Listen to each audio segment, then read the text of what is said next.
پاشو برو رو مبل بشین. همش داره شیطونی میکنه.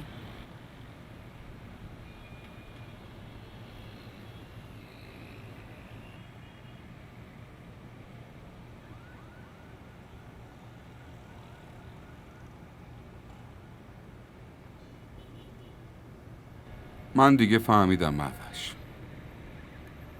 تو 2019 حرفای پدرم به هیچ دردی نمیخوره. اون بازپرسا هم هر کاری میخوام بکنن. من دیگه ازشون هیچ ترسی ندارم. حالا گردنبند یه طرف، تازه میخوام ماشین مانتیرم بخرم. مگه گرفتنه چی؟ آقا بهم ضمانت داده، حتی اگه برم دادگاه. وقتی 10 میلیون در بیاری راحت با 1 میلیون آزاد میشی. فقط یه 4-5 روزی سخته، بعدش درست میشه. دیگه مشکلی نیست. حالا تو عروسی داداش چی بپوشم؟ تازه میخواستم به جای بعد علی جاتم اونو بندازم گردنم. داداش اونم که انقدر زود داره عروسی میکنه. باشه بگو من چی کار کنم؟ موتورمو بفروشم؟ بازم پولمون کفاف نمیده. قرض کن.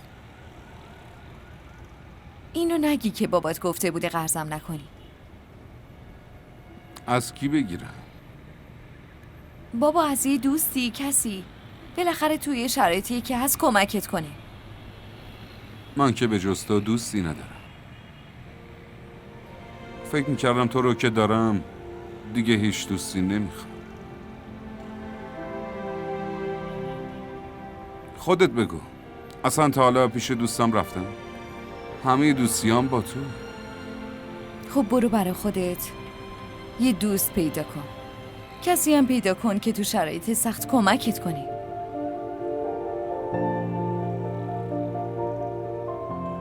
پاشو روحان، برات املت درست کردم. بیا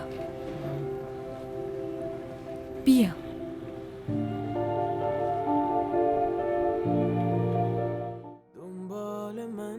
همراه ما باشید و فراموش نکنید که سابسکرایب کنید تا بهترین سریال ها را با دوبله فارسی از تلویزیون دیدی تیوی تماشا کنید.